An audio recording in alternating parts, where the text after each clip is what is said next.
Berawal dari hidup menjanda, beranak satu, melarat dan miskin, dan akhirnya dibantu oleh seorang nenek yang niatnya tulus membantu, aku akhirnya malah harus berjuang hidup di tengah-tengah keanehanku yang tiba-tiba bisa berubah menjadi makhluk mengerikan bernama Kuyang. Aku bingung, takut, dan berusaha mencari penyembuhan, tapi di saat mengetahui siapakah orang yang bisa menyembuhkanku, orang tersebut malah meninggal dunia. Lalu bagaimanakah nasibku selanjutnya? Bisakah aku sembuh dari kutukan yang tidak disengaja ini? Serta bagaimanakah kisah perjuanganku agar terlepas dari kutukan itu? Assalamualaikum. Apa kabar semuanya? Semoga sehat selalu ya. Sebuah kisah yang ditulis oleh Neno Kristiandi Nelis yang berangkat dari kisah nyata Minyak Kuyang. Inilah kisah selengkapnya.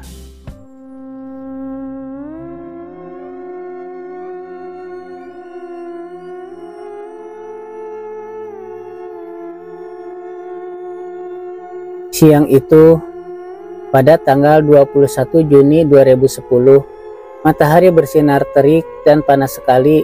Namun itu tak mampu untuk menghentikan semangat dan langkahku dalam menjajakan dagangan yang masih tersisa banyak sekali. Aku cukup heran, mengapa hari ini para pembeli sangat sepi, walau sudah 2 desa sekaligus yang telah aku jelajahi. Rata-rata mereka beralasan sedang tidak selera dan tidak punya uang. Mengetahui keadaannya begitu, awalnya aku sempat mengira para pesaingku mulai melanggar kesepakatan untuk tidak saling menyerobot rute ataupun pelanggan. Namun setelah mendengar semua alasan di atas, aku pun jadi ragu kalau ada tindakan curang dalam usaha ini. Dan kalaupun mereka tetap nekat curang, aku sebenarnya tak terlalu khawatir juga, sebab aku tahu kalau kue-kue mereka tidak terlalu enak daripada buatanku. Justru mereka kadang belajar dan bertanya-tanya resep-resepnya dariku. "Ayo kuenya Bu, Pak, ayo," teriakku lagi untuk yang terakhir kalinya, sebab saat itu jarak ke rumah sudah tersisa beberapa ratus meter lagi. Ini benar-benar merupakan pukulan telak untukku, karena sudah 3 hari belakangan ini daganganku harus dibawa pulang kembali tanpa mendapatkan hasil yang memadai. Sudah terbayang jelas wajah sedih putraku karena sore ini aku tidak membawa sekantong beras seperti yang aku janjikan sebelum pergi tadi. Tapi begitu sampai di rumah, ternyata putraku lebih luar biasa dari yang aku kira. "Tidak apa-apa kok Bu," ucapnya pelan. "Aku tahu kalau uang Ibu tidak cukup untuk membeli beras kan?" sambungnya lagi dengan penuh pengertian. "Ya Tuhan, ini benar-benar membuat aku terenyuh sedih. Sungguh tak pernah kusangka ia akan setegar itu, walau 2 hari ini kami tidak makan nasi. Maafin Ibu ya, tadi kuenya Ibu hanya laku beberapa potong saja. Jadi uangnya tidak cukup untuk membeli beras kita malam ini," ucapku sembari membelai-belai rambutnya. "Iya, tidak apa-apa kok Bu. Kita kan bisa makan kuenya Ibu." "Iya, kamu benar. Sekali lagi maafin Ibu ya. Ibu tidak tahu kenapa 3 hari ini semua kuenya tidak laku-laku," ucapku sambil memeluk putra sematawayangku itu yang baru berusia tepat 6 tahun dengan penuh kasih sayang. Dalam momen-momen kesedihan seperti ini, aku kembali teringat dengan mendiang suamiku yang sudah tiada sejak 3 tahun yang lalu. Ia harus pergi dengan penuh kesengsaraan karena ketidakmampuan kami untuk mengobati penyakit tumor otak yang dideritanya selama bertahun-tahun lebih. Jadi itulah sebabnya aku dan putraku kini harus hidup sebatang kara dan jauh pula dari keluarga. Tapi meskipun begitu, aku tetap tegar dan tabah menjalani hidup ini walau berstatus janda miskin beranak satu. Malam kian beranjak larut, tapi aku masih sibuk merenung seorang diri di hadapan kue-kueku yang terlihat sangat menyedihkan itu. Bukan perkara mudah untuk membuat kue-kue ini, sebab kemarin aku harus memilih tidak membeli beras hanya demi membeli bahan-bahan untuk membuatnya. Harus kuapakan kue-kue ini ya? Gumamku bingung sembari menatap botol-botol minyak goreng bekas yang ada di sampingku. Jujur saja saat itu sempat terpikirkan olehku untuk memanaskannya dengan sisa minyak goreng bekas tersebut, sebab minyak goreng yang baru sudah habis. Tapi akhirnya aku membuang jauh-jauh pikiran yang tidak baik tadi, karena meski tak laku, namun bukan berarti harus malah diperburuk lagi. Jadi karena alasan moral dan kualitas, hingga 10 menit berlalu aku masih bingung menentukan nasib yang bagus untuk kue-kue itu. Apa dibuang, dipaksa makan sampai habis, atau gimana ya? Gumamku termangut sembari mengingat-ingat sesuatu. Oh iya, kenapa kue-kue ini tidak kami makan saja bersama nenek Tuen ya? Bukankah beliau itu juga tetanggaku yang hidup sebatang kara seperti kami? Gumamku berbinar karena pada akhirnya berhasil juga menemukan ide yang cemerlang. Ya, besok pagi biar aku bawa saja kue-kue ini ke rumahnya. Dia pasti senang. Tukasku akhirnya sembari tersenyum lega. Jadi setelah mantap dengan keputusan tadi, aku pun baru bisa tenang menyusul putraku yang sudah terlelap duluan. Sebelum tertidur, aku terlebih dahulu menatap dan memperhatikan wajah putraku. Aku sungguh tersentuh setiap sekali melihat wajah polosnya itu, sebab di sana ada segurat tipis kesedihan yang tertutup oleh ketegaran serta ketabahan besar. Ibu akan selalu menjaga dan berbuat apa saja demi kamu, nak. Ucapku pelan seraya mencium keningnya. Lalu 2 jam kemudian, saat sedang enak-enaknya terlelap, mendadak aku terbangun karena tiba-tiba seekor nyamuk berhasil menembus kelambu dan menggigit kaki, tangan, serta kedua telingaku. Hal ini benar-benar membuatku jengkel setengah mati, terlebih ketika melirik jam dinding yang sudah butut dan tak berkaca lagi dapat diketahui jika saat itu masih baru menginjak jam 11 malam. Tuh, masih jam segini juga harus terbangun gara-gara si nyamuk brengsek itu. Rutuku dalam hati seraya bergegas mencari si pembuat masalah tersebut. Plak, plok, plak. Suara tepukan mautku pun terdengar di sana-sini. Entah berapa sudah nyawa mereka yang telah terenggut di sana. Namun sepertinya mereka tak gentar meski tahu pembantaian sedang berlangsung sengit. Gila nyamuk-nyamuknya, kok tidak habis-habis juga sih? Gerutuku kesal. Dan kelambu ini juga kenapa pakai acara robek segala? Lanjutku lagi sembari bergegas mencari jarum dan benang yang telah tersisa sedikit. Prak, bruk, dar, prang. Peralatan tak penting ku acak-acak jengkel sebab benda yang aku cari tiba-tiba tidak ada di tempatnya.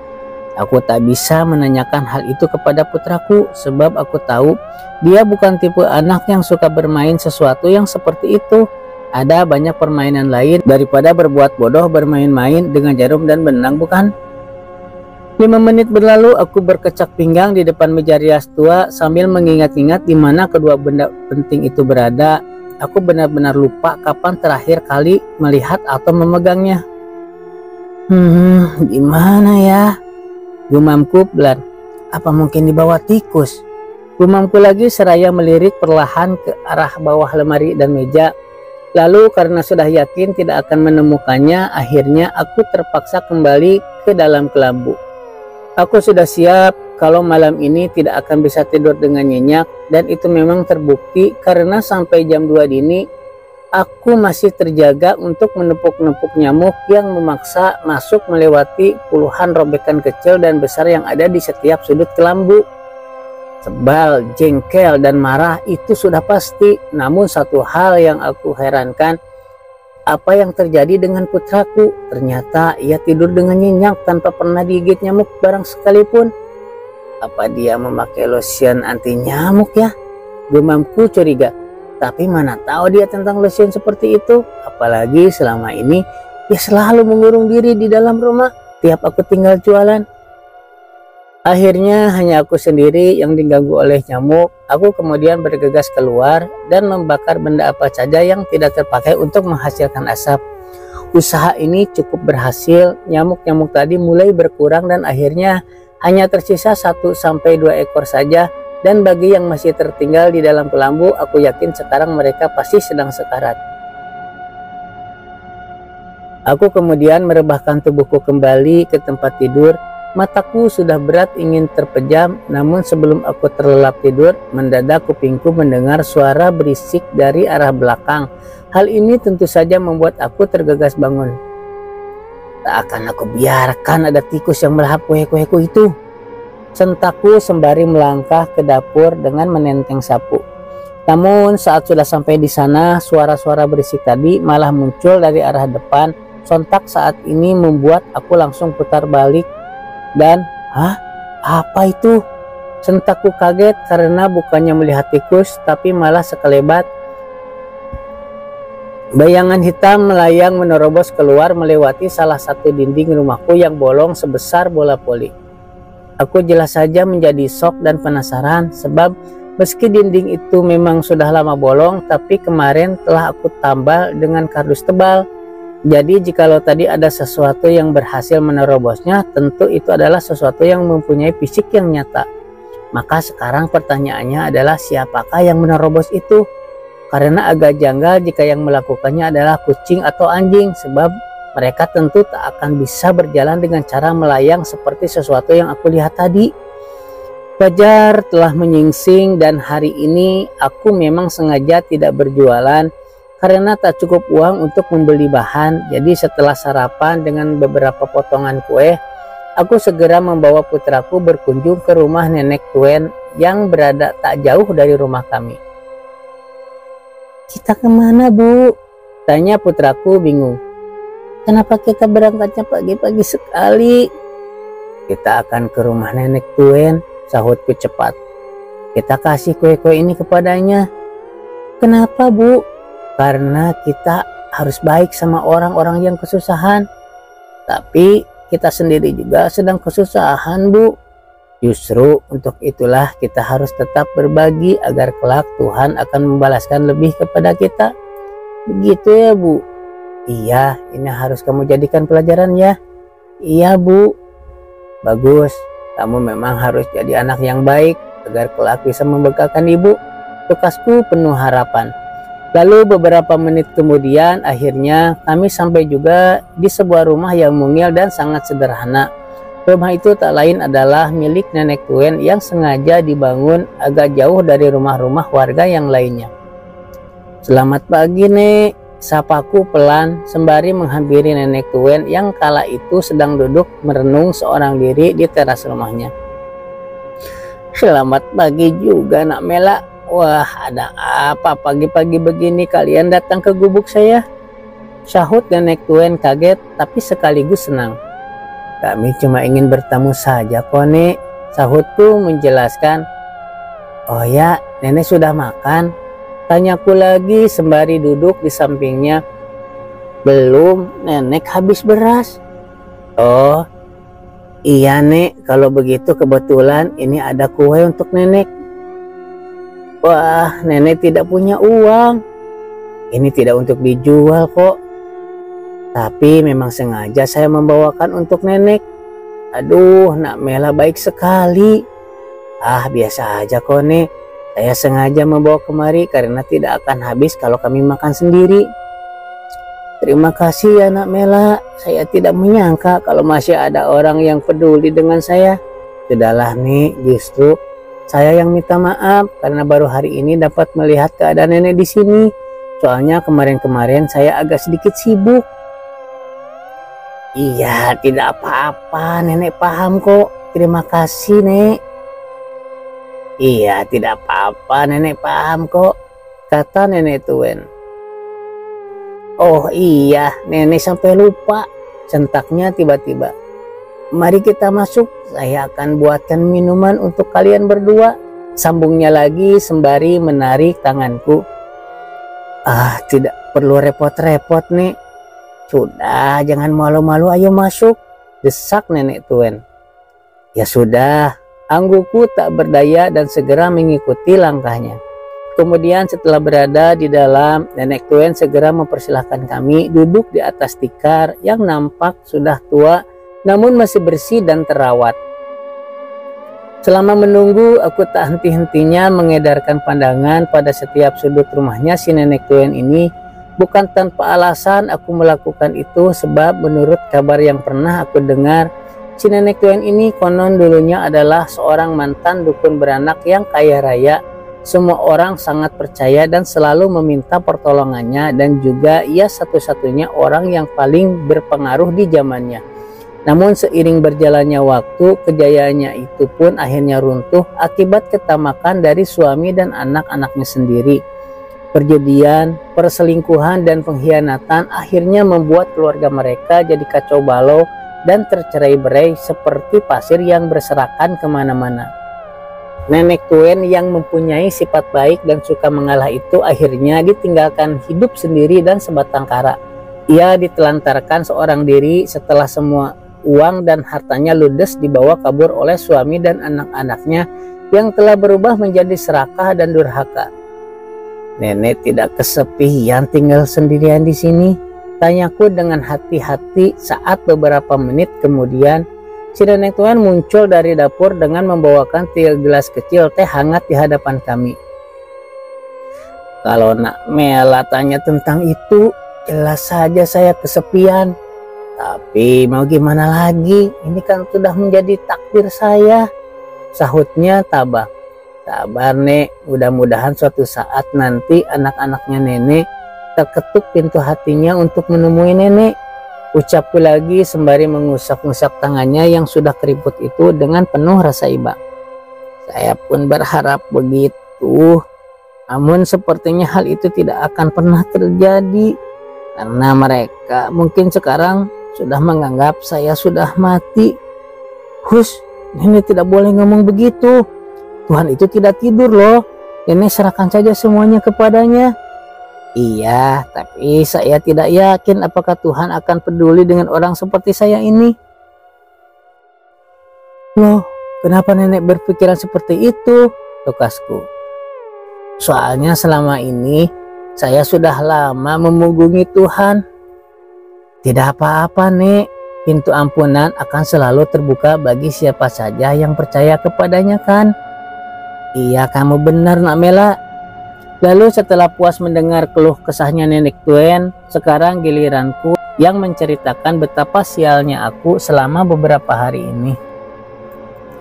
Kue buatanku benar-benar sudah tidak diminati oleh orang-orang Nek. Kenapa? Tanya nenek Tuen. Itulah yang membuat saya bingung Nek. Padahal kue-kueku itu enak kan? Iya, enak sekali. Apa mungkin ada orang-orang yang curang sama kamu? Maksud nenek? Ya misalnya ada yang sengaja menjelek-jelekan dagangan kamu atau sejenisnya gitu. Bisa jadi sih Nek. Nah kalau seandainya memang ada yang seperti itu, saya sebenarnya punya sesuatu yang bisa membantu kamu. Oh ya, apa itu Nek? Sebenarnya sih bukan apa-apa, tapi kalau kamu yakin akan kekuatannya, maka hasilnya akan sangat baik. Saya berani jamin kalau daganganmu pasti akan laku keras. Benarkah Nek? Kalau begitu saya mau sekali Nek. Kamu yakin Nak Mela? Iya, saya yakin sekali Nek. Baiklah, tunggu sebentar, ucap nenek Tuen sembari buru-buru bangkit dan masuk ke dalam kamar. Ini dia, ucapnya kemudian sambil membawa sebuah botol kecil berisi cairan berwarna hitam ke hadapanku. Ini apa Nek? Ini adalah minyak penglaris. Jadi jika kamu membawa ini kemanapun kamu pergi, maka apa saja yang kamu bawa pasti akan terjual habis. Oh ya? Iya, dan itu belum seberapa jika kamu berani menggosok sedikit saja minyak penglaris ke dagangan kamu. Memangnya apa yang akan terjadi dengan dagangan saya Nek? Tanyaku penasaran. Daganganmu itu pasti membuat orang yang membelinya akan selalu teringat dan ketagihan berat. Jawab nenek Tuen menjelaskan. Hah? Sehebat itu? Sentakku tak percaya. Apakah kamu tertarik? Tanya nenek Tuen kepadaku.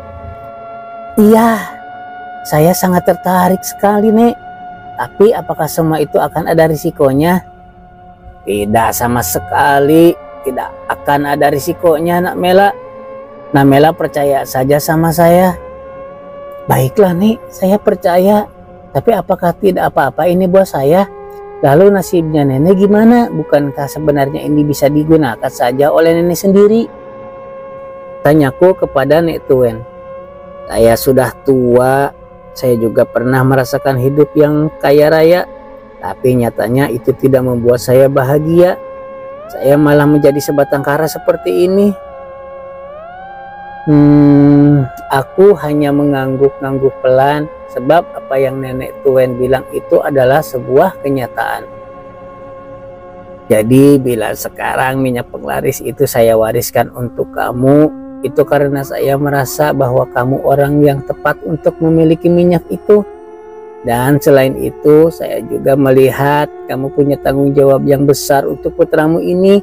Buatlah dia bahagia dan mampu meraih cita-citanya kelak. Jelasnya perlahan yang membuat aku semakin yakin untuk menerima minyak yang hebat itu. Baiklah, Nek, saya haturkan rasa terima kasih yang sebesar-besarnya.